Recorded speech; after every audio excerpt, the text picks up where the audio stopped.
Hello there, sports gamers. Welcome back into the channel. I'm Brandon Satterwhite, and today we're going to be looking at what I feel are the 10 most interesting teams to use in franchise mode in MLB The Show 23. Now, these aren't just going to be all 10 just rebuilding teams or the 10 best teams in the game.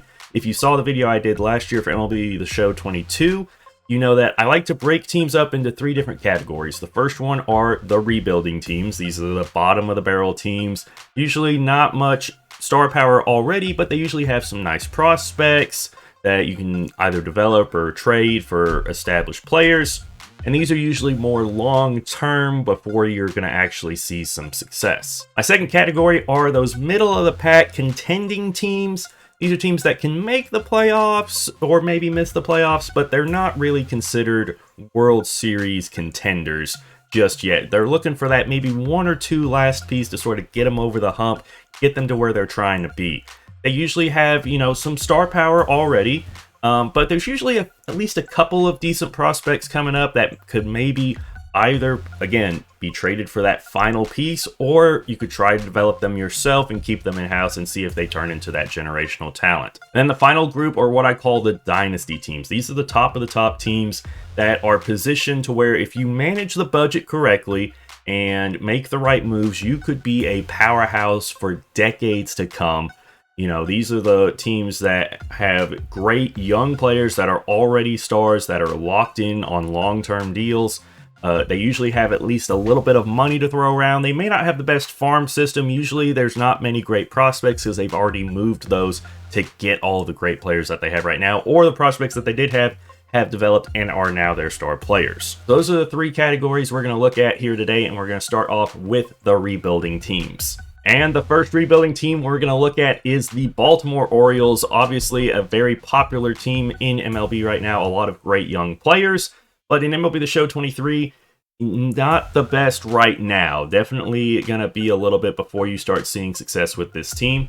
So the best player on the roster right now is the 27-year-old, 85 overall closer, Felix Bautista, the 6'8" guy that has all sorts of heat. He has outlier 1 on that 4-seam fastball. This guy is going to be throwing triple digits consistently when you bring him out of the bullpen. 98 hits per 9, 89 Ks per 9, 99 velocity. One of the best closers in MLB The Show. You also have the face of the Orioles right now, I guess you could say. I certainly think so. The catcher, 25-year-old Adley Rutschman, switch hitter. Hitting stats against lefties are very low, but those can develop. His fielding stats are phenomenal. Probably one of the best fielding catchers in the game right now. Good hitting against righties. Vision, discipline, good. Clutch probably needs to come up a little bit, but had a very good rookie season. Under team control for a good bit. Has some good quirks here. Good cornerstone for this rebuild. You also have a few veteran pieces, which these rebuilding teams usually don't have good veterans. This team is one of the outliers that does. You have Ryan Mountcastle, 26 years old now. Already played 3 years in MLB. Had some good years here with the power hitting. Good hitting stats across the board. Not great fielding, but for a first baseman, you don't really need that. 57 speed, good enough. Under team control for 3 years after that first year. You also have Cedric Mullins, the lefty. Hitting stats aren't as high as you would like. You'd like those to maybe develop a little bit more. It does have a potential at only 28 years old, so he could develop to get even better. Great base running, decent fielding. That arm accuracy might want to come up a little bit, but he is only under contract for the first year. You've got 2 more years of team control for him. And then Anthony Santander, power hitter, great power. Not the best fielder, but you could throw him at DH and you'll be just fine. You only have 1 extra year of team control on him, though, and he's going to want to get paid. But these are the 2 guys that everyone is excited to use the Orioles because of, and that is Grayson Rodriguez, the 23-year-old starter. 99 velocity. Does not have any quirks, though, so no outlier. But great stamina. The hits per 9 and Ks per 9 probably need to develop. But again, 23 years old, a potential. That'll come along in time. So he'll be making his MLB debut in your Orioles franchise very early on. And then Gunnar Henderson, listed as third base, but can also play short, can play first as well. Again, only 21, a potential, already at a 76 overall, this young with that potential. Great fielding, great speed. Hitting stats will come along in time. Under contract or under team control through 2028. So had a pretty good 2022 on only 34 games, hit 259, 7 doubles, 18 RBIs. Then you also have the #1 pick in last year's MLB draft at Jackson Holiday. So if you want to leave Gunnar at third base, you've got this 19-year-old with a potential that's going to go through the minors very quickly. He'll be able to play either short or second, so wherever you want him in your middle infield there, he's going to be someone that develops very quickly and could become another star on this young Orioles team. There's also a couple others. You have Colton Cowser, 23-year-old, a potential 67 overall. Heston Kjerstad, the former Arkansas Razorback, 24 years old, still only down at a 64 overall at peak potential. He might not work out as well as maybe we thought he might. But the major struggle point for the Orioles is pitching. Outside of Grayson Rodriguez and Felix Bautista, you really don't have much in terms of either solid pitching right now or anyone really coming up in the farm system. John Means is really your best pitcher right now at only a 78 overall. Struggled in 2022. Actually, he was hurt all of 2022. Had a good 2021, but a couple of years of team control left. Outside of that, you need some more pitching on this team. And the budget's set up where you can do that. I think only one or two guys are under contract after the first season, outside of like arbitration and renewing contracts, of course. But you can basically reshape this roster however you want. And in the AL East, you've got good teams like the Yankees, like the Rays, like the Blue Jays. So you're going to have to do a lot of work to get this team where they want to be. The next team in the rebuilding category are the LA Angels. Now you might say, well, why are they in the rebuilding category when they've got the two best players in all faces? You got Ohtani, you got Trout. I mean, how can you be rebuilding when you're like that? Well, on top of having the two best players, they also own the longest playoff drought in MLB. They have not been in 8 years to the playoffs. Since 2015 was the last time they were in the playoffs. They really don't have a whole lot of talent. They have the worst farm system in all of Major League Baseball. There's no prospects coming to help them anytime soon. Ohtani's a free agent after this year, so if you don't re-sign him, you're losing one of the best players in baseball. All you got left is Mike Trout.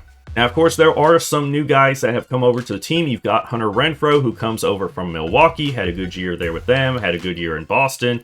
He's a great power hitter, can play either DH. He can play outfield as well. I mean, he's got a cannon for an arm there in right field. He's only on a one-year deal, though, so you'll have to re-sign him as well on top of Ohtani. Tyler Anderson comes over from the Dodgers, had a phenomenal year last year. 15-5 record, a 2.57 ERA with a whip of only 1. Also on a 3-year deal, $13 million a year. Not bad for your number 2 pitcher, but he is already 33 years old, so he is starting to age. Probably going to start regressing pretty soon, I figure. Brandon Drury comes over after having his breakout year. He's already 30, though, on a 2-year deal. He can play all over the infield as well as the corner outfield spots. Has great hitting against lefties, good enough against righties that you can play him every day. If you're going to play him at first base, the fielding really won't matter a whole lot. Taylor Ward had his breakout year, great hitting against both lefties and righties. Not the best fielder, but play him in left field, you should be fine. He's got team control for 3 extra years after the first year, so you should be good. And of course, Trout and Ohtani are the big draw for the Angels. Trout, his stats, I mean, look at that. Just his hitting stats are absolutely phenomenal. Still 90 speed, great fielder. Hit 40 home runs last year in less than 120 games. Under contract for until 2030. So he's been amazing. And then, of course, Ohtani, just, absolutely incredible. Great pitching stats, great hitting, great power, great speed. But he is a free agent after the first year. So you are going to have to re-sign him to that long-term deal. And he's going to want the $35 million. You're already paying Trout $35 million a year. And then also having guys like Renfroe and others that are going to want those long-term extensions. The budget is not going to be your friend in this sort of rebuild. And pitching has been the downfall for the Angels for years. And outside of Reed Detmers, you don't really have any young pitchers coming up. You've got Kai Busch, but he's only 65 at 23 years old. He's starting to get where he's a bit too old to be considered a prospect. Your bullpen is absolute garbage. Your best closer's a 67. You need some bullpen help really bad. The only real promising prospect here is Logan O'Hoppe. He's had a phenomenal start to the year in real life. Only a 66 overall right now. I think you could get away with bumping that up maybe a little bit to the 70, bump up his power a little bit, because he's been hitting a lot of home runs so far here in real life. But he should develop very nicely to take over the catching spot from Max Stassi there. But a big problem you're going to run into also is you are in the AL West, so you've got the juggernaut that is the Houston Astros. Best team in all of baseball, has been for a while. And then also the Rangers with the additions of DeGrom, Seager, Simeon, they're getting a lot better. And also the Mariners have come out of nowhere to be this great team. Julio Rodriguez is a superstar. They've got Castillo. They've got all these other great players. So the AL West has gotten a lot better. It's going to be a tough division to win. And just making the wild card is going to be an accomplishment the first few years in an Angels dynasty. The final one on the rebuilding list is the Pittsburgh Pirates here, where they're in an interesting situation with their best player being Brian Reynolds. Wonderful outfielder, can hit, field, base run, all that.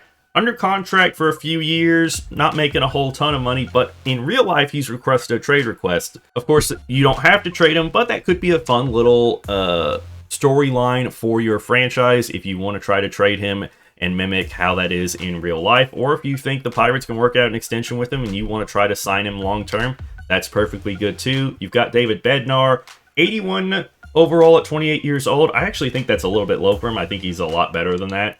Team control for several years, very good closer. Andrew McCutchen comes back to where his career started all those years ago, and he's got pretty decent hitting against lefties especially. Good enough there in fielding. He might actually want to DH him. Those fielding stats are a little bit low than I thought they'd be. But 80 speed is still really good. And then here is the guy everyone wants. 24-year-old, A potential, 79 overall shortstop, O'Neal Cruz, 6'7", great hitting against righties, but terrible against lefties. So bad, like you may actually want a platoon shortstop or wherever he's playing, because, oh my gosh, that contact against lefties is just absolutely awful. His fielding is bad, but he's got a cannon for an arm, 99 speed, under team control for a long, long time. He is definitely someone you want to build around, but you're going to have to work on his hitting against lefties. Brian Hayes has turned into a absolutely consistent, everyday third baseman. Great 99 fielding over there at third base. Good contact, decent base running. He's a guy that I would look to lock up long term. And the budget situation here is pretty similar to the Orioles. Not many guys under contract after the first year, so you can basically reshape the entire rest of the roster however you would like. And you're in a very winnable division. The NL Central, the Cubs, Brewers, Reds have all taken steps back. The Cardinals, while they're clearly the best team in the division, definitely have some weaknesses, so you could definitely make a push for the playoffs in the first few years of a Pirates franchise. All right, now moving on to the contenders category. These are teams that are good teams, possibly playoff teams, but are just looking to get over that hump and finally make it to the promised land. And we're starting with the Toronto Blue Jays, who have one of the best young cores in all of baseball. You've got Vlad Guerrero Jr. at an 88 overall, only 24 years old. Alek Manoah. You've got Alejandro Kirk, Matt Chapman, Bo Bichette, Danny Jansen, Jordan Romano, and Dalton Varsho. All these great players, all 80 overall or better, with B potential or better, and all under 30 years old. This is a great young team in a winnable division. Of course, the Yankees and Rays are difficult, and the Orioles are coming up. But, Blue Jays just as good as anyone in that division, if not better. And then you've also got some guys like Chris Bassett. You've got Kevin Gausman. You've got George Springer. So some older guys as well that can, are going to give you at least a few more years of solid production here. But I think your weakness here is definitely your rotation. Alek Manoah, is definitely your ace. He's going to continue to develop. He's going to be one of the best pitchers in all of baseball. But you've got guys like Kevin Gausman making $22 million a year. Chris Bassett is making $21 million a year for several more years. Jose Barrios making, 13 now, but going to balloon up to $24 million. You've got Yusei Kikuchi making $11 million, and then Hyunjin Ryu, the former Cy Young winner, he's making $20 million. Of course, that comes off the books after the first year, so that's decent at least. But you've got a lot of money tied up in this rotation that, honestly, Gausman's good, but he's 32. He's going to start regressing. Bassett's 34, and you're paying him $21 million a year for several years here.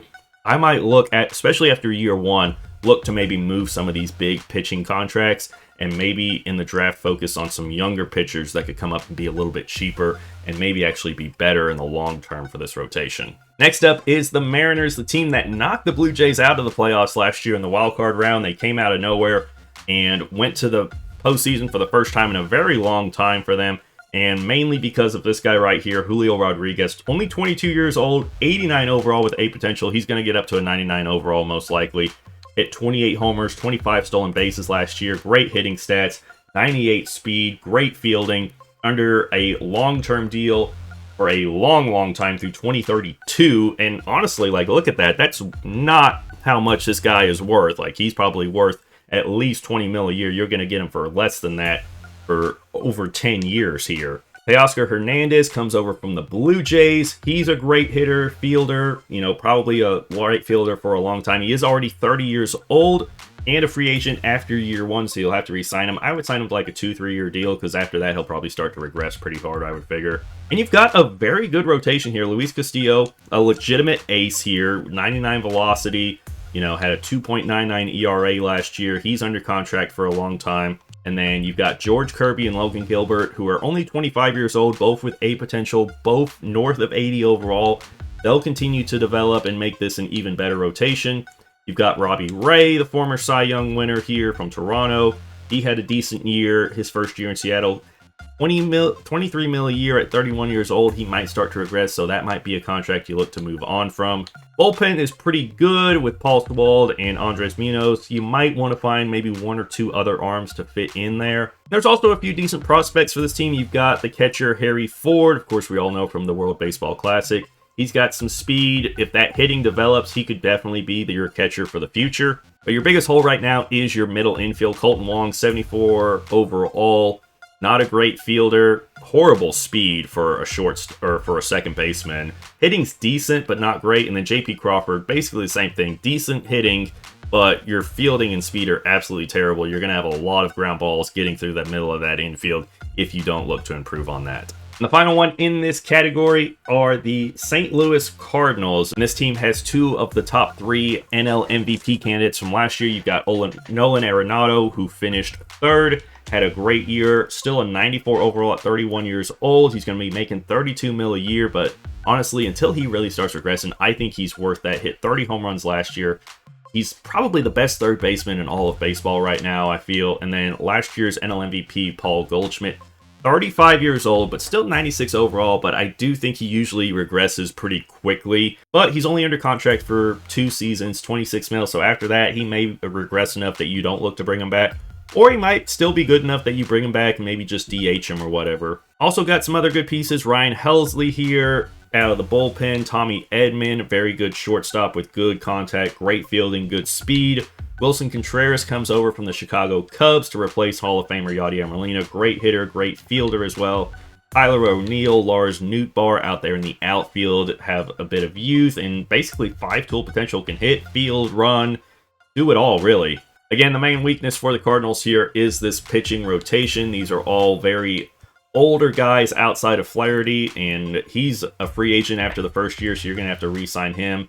Those stats aren't great for a 27-year-old, but with the A potential, he could develop by the time he's like 30 or so to be 85 plus. Outside of that, I mean, your ace is Jordan Montgomery. You've got Miles Mikolas here, who's going to be making 18.5 mil a year for 3 years, already 34 years old. Wainwright, he's ancient. I mean, he's 41 years old. What do you expect out of him? And that there aren't that many great pitching prospects. You've got this guy here, 20 years old, 63 overall B potential. Maybe he develops, maybe he doesn't. But, I mean, you definitely need some pitching help here. That is clearly the biggest concern for this Cardinals, because outside of that, the lineup is one of the best in all of baseball. Before we move on to the Dynasty teams, I wanted to mention an honorable mention here in the San Diego Padres that I don't really know where to place them. Mainly for one reason, and it's that superstar right fielder Fernando Tatis Jr. is not currently in MLB The Show 23. Because he is still serving his suspension for PEDs, SDS has not put him in the game to start. Of course, he will be returning near the end of this month. I think another week or so his suspension will be up and he'll be back with the Padres. He's absolutely been killing it so far in the rehab starts in AAA. I think he had 3 home runs and 8 RBIs in one game the other night. So when he does come back and he is put back into the game, this will definitely be one of the top tier Dynasty teams. But for right now, if you want to go ahead and start, you just know that he's not on the base roster. If you want him, you'll have to download a roster that's been generated in the vault with a user-created version of Tatis. But outside of that, this team is amazing. Machado's a great. Soto, 88 overall. Bit of a down year for him last year, but still 27 home runs, a 242 average. Isn't terrible, but not where he usually is. He does phenomenal in simulation, as always. Xander Bogaerts comes over from the Red Sox. You've got Yu Darvish at 36. They gave him this big contract. He'll regress You can trade that last 3 years of that contract easily. Musgrove, great pitcher. Hader, still a great closer. Snell, Carpenter, Cronenworth, Cruz, Kim. Wonderful team. Just know that if you want to do one with the Padres, Tatis, who is one of the main draws for this team, is not in the game yet, but he should be within the next couple of weeks. And now we come to the top dogs, the Dynasty teams. This is the category of teams where if you want to win a lot of World Series for a long time, these are the teams that you use. And of course, it's the reigning champs, the Houston Astros, the team that feels like goes to the World Series almost every year, has won multiple championships within the last few years. And they still have a lot of that original core here. You've got Jose Altuve, you've got, Alex Bregman, Kyle Tucker has been here forever, it feels like, and only 26 years old. I'm actually I didn't think he was that young. That kind of surprises me a little bit. And then on top of that, you've got other guys stepping up. Yordan Alvarez is one of the best power hitters in the league right now. Framber Valdez has emerged, along with Christian Javier, as one of the great 1-2 combinations of a pitching rotation in the entire league. Ryan Presley, it continues to be a great reliever for this team. Jeremy Pena, the World Series MVP from last year at only 25 years old. He's going to develop to be a solid shortstop for this team. Jose Abreu comes over from the White Sox. And you've got a great rotation here. Like, this top 3 or 4 is probably one of the best in all of baseball. Framber Valdez, 87 at 29 years old. Might not be that ace, 90 plus that you want, but it looks like Christian Javier will probably develop into that at only 26. Already an 85 with that A potential. I expect him to develop and probably surpass Valdez and become that ace for you, while Valdez still usually does very well in simulation. And if you look at the budget here, most of your key pieces are locked up or under team control for a while. Really, the only one that you lose is like maybe Michael Brantley, but he's already 35 years old. Framber Valdez, but he's got arbitration. Most of the guys that you want are locked up under pretty team-friendly deals, so this is a team that's set up to go for a while and continue to be one of the top teams in Major League Baseball. Next up, and probably my top Dynasty team to use in MLB The Show 23 franchise, if you want to win World Series and win them for a long time, use the Atlanta Braves. Now, this team is loaded with talent top to bottom, have a wonderful pitching rotation, one of the best lineups in all of baseball, and the best thing is they're all locked up for at least like 4 or 5 more years on extremely team-friendly contracts. The amount of money that they are getting paid is almost criminal. They are so underpaid, but they are locked up on these long-term deals.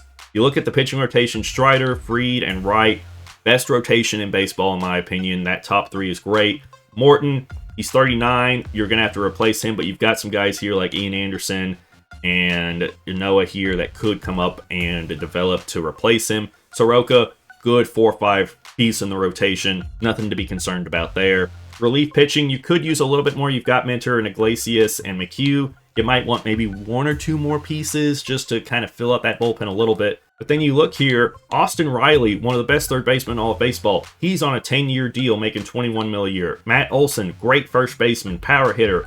7 years left, $21 million a year. Iglesias on a 3-year deal. Azuna's under contract. Of course, that might be one you actually want to move. He's not been doing so great. I know his power is decent here. He might be decent for you, but he's going to regress, already only at a 73 overall. So that might be one you move on from. Fried is one of the few that you will need to lock up long-term, but Strider, 12.5 year, 24 years old, already 94, has a 6-year deal, 12 mil. That's way underpaid for the ace that he is. Murphy, 12 mil, 6 years, great power hitting from this catcher. Michael Harris came out of nowhere, NL Rookie of the Year last year, 8-year deal, 9 mil a year at an 89 overall. He's going to hit 99 easy. Acuna, one of the best players. He's got 6 years left, making nowhere near what he should be. I mean, this team is set up with star power top to bottom on long-term deals. If you want to win and win consistently, win a lot of World Series, use the Atlanta Braves. And the last team that we're going to talk about here, the final dynasty, they've been a dynasty, it seems like, for a while now, even though they only have that 1 World Series ring. It is the LA Dodgers, the team that puts up 100-win seasons like it's nothing. They have all sorts of star power, and they still have great star power. Mookie Betts, Clayton Kershaw continues to be a phenomenal pitcher. Put up a 2.28 ERA last year at 34 years old. He's 35 now. He is a free agent after the first year. You will have to re-sign him. Got a great closer in Evan Phillips. Freddie Freeman has really continued to be just a phenomenal hitter there with the Dodgers. A 325 average last year, 27 mil, nothing for a guy like him. He will probably start to regress before the end of that contract, but that's okay. The rest of your rotation is also phenomenal. Julio Urias, Tony Gonsolin, Walker Buehler are incredible, and then you've got guys like Dustin May and Bobby Miller who are just going to continue to develop and get better, along with Gavin Stone as well. I didn't even see him. But this is one of the more difficult Dynasty teams because it's a team that's sort of at the end of their Dynasty, and you're just trying to keep that championship window open as long as possible because you've got Mookie and Freeman here eating up a lot of your budget, and you've got guys Kershaw, Urias, Muncy, Syndergaard, Martinez, Buehler has arbitration, but Trinian, Hudson, a lot of guys are free agents after year one, so you're going to have to decide who you let go because you are going to have to let some guys go, and who you bring in to replace them, and how good you can be with divvying up what money you do have left after Betts and Freeman take a huge chunk of your budget. So basically, you're just trying to kind of plug the holes and maybe get the Dodgers that second World Series for this great run they've been on, trying to plug the holes where they've lost talent like Machado, like Trey Turner, like Corey Seager. They've lost a lot of great players here recently, and it looks like you might be losing some more. So the budget is going to be your biggest problem with the Dodgers franchise. So that's going to be it for this video, guys. I hope you enjoyed it, and I hope it gave you some idea about what team you want to try in MLB The Show 23 franchise. But let me know down in the comments which one you are going to be using in franchise first. Have you already started your franchise? Are you waiting for a roster update or some more players like maybe Tatis to come back or maybe some ratings to be adjusted? Let me know down in the comments below. Also, follow us on Twitter at SportsGamersOnline. And if you enjoyed the video, make sure to leave it a like and also subscribe so you don't miss out on any of our videos. And for all things MLB The Show news and updates, stay tuned to Sports Gamers Online. I'm Brandon Satterwhite with SGO. Thank you for watching.